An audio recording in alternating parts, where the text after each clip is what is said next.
Kedalaman skuad timnas Indonesia bikin ngeri pelatih Turkmenistan. Pelatih Turkmenistan sebut timnas Indonesia sangat kuat. Telepon saya, respon Erick Thohir pemain antri ingin dinaturalisasi. Perbandingan nilai pasar Jay Itzis dan Nathan Chueon. Bek keturunan Inggris kaget dipanggil Indra Safri janjikan hal ini.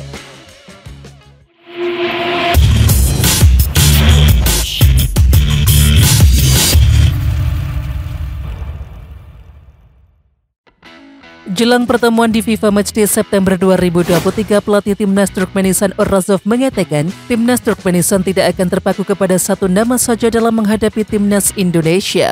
Menurut pelatih berusia 35 tahun itu, skuad Garuda berbahaya sebagai tim. Kami tidak menganggap satu pemain saja yang berbahaya, tapi yang bahaya adalah keseluruhan tim. Ucap Orazov dalam jumpa pers jelang laga kontra timnas Indonesia Kamis 7 September 2023. Sementara itu, Orazov mengakui kualitas yang dimiliki oleh skuad timnas Indonesia, mulai dari sosok Sinteyong sampai organisasi pemain skuad Garuda. Mereka punya pelatih yang bagus dan terorganisasi dengan bagus, tapi kami sudah siap untuk melawan Indonesia, ujar Orazov.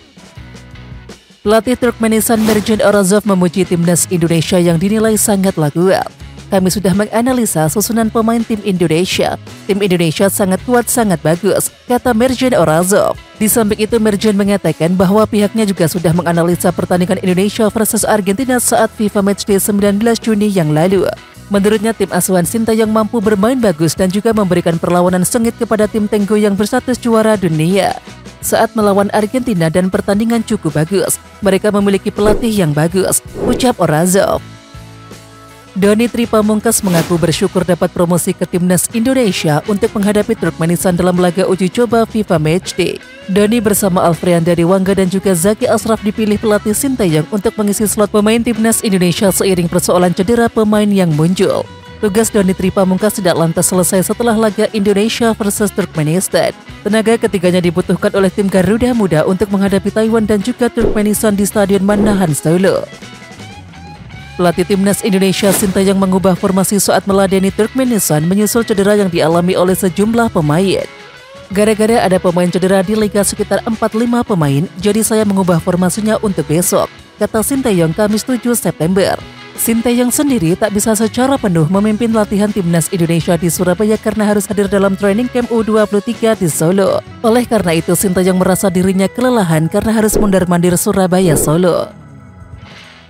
Pelatih Turkmenistan Mirjan Orazov mengungkapkan Turkmenistan ternyata mendapatkan bocoran soal kekuatan timnas Indonesia. Dan bocoran ini didapatkan dari salah satu pemain senior Turkmenistan yakni Ahmet Atayev. Ahmet Atayev pernah bermain untuk dua klub Jawa Timur yakni Arema FC dan juga Persela Lamongan. Atayev sendiri bahkan pernah duet bersama penyerang timnas Indonesia saat ini yakni Dendi Sulistiawan. Atayev dan juga Dendi sebelumnya pernah sama-sama memperkuat Persela Lamongan. Dan kondisi itu menjadi keuntungan tersendiri buat Turkmenistan. Elkan Bagot memberikan perhatian khusus kepada pemain Turkmenistan yang mencetak 3 gol dalam pertandingan melawan Taiwan pada laga pertama grup K kualifikasi Piala Asia U23 2024. Bagot yang turut memantau duel Turkmenistan versus Taiwan memiliki pandangan secara umum dan tak luput menyoroti Haidirov yang tampil mencuri perhatian.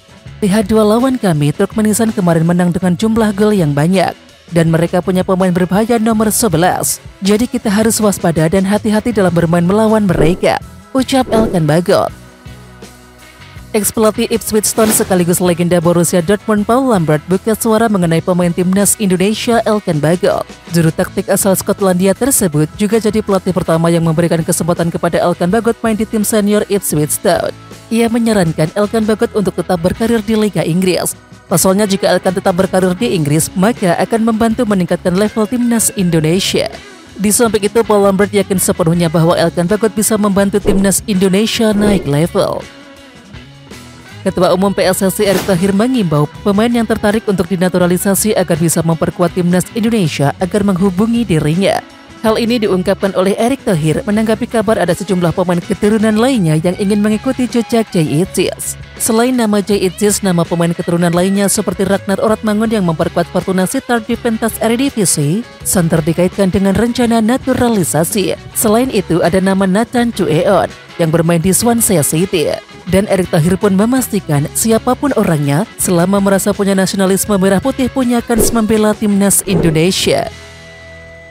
Ketua Umum PSSI Erick Thohir membeberkan alasan mengapa federasi dominan menaturalisasi bek untuk timnas Indonesia. Jay Itzis merupakan bek tengah berpaspor Belanda.